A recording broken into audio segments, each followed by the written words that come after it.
Sa Robles, ka. Anong pinagsasabi mo hindi nagbayad si BBM ng taxes? May certification yan galing sa BIR. Hindot sa Robles kaso. Hindi. Hindi Parang- mo, wala pong sapi yan. Kala mo sinapian, ha? Para mas marami pang tut yun kaysa sa tutut. salita. Kaya nga, mas maraming tut kesa doon sa narinig kong salita. Wow. Pero siya rin ang nagsampa ng kaso ngayon kay VP Sara. Pero yun ang pinagmulan.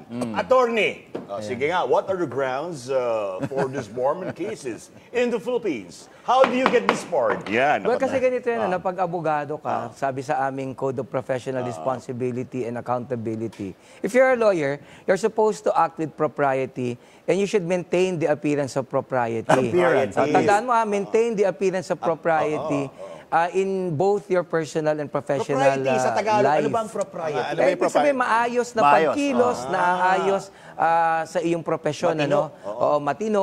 Ang problema dyan, you shall maintain the appearance. So kahit magpapaka-plastic ka, Maintain the kahit appearance. murang-mura ka na, di ba? Gusto Gigil. mong gigil ka na, you have to control yourself, because that's what is expected of us as lawyers. So yung nangyari kasi kay Gadon, kasi it was a video, it was very difficult to justify. So natanggal siya ng Korte Suprema.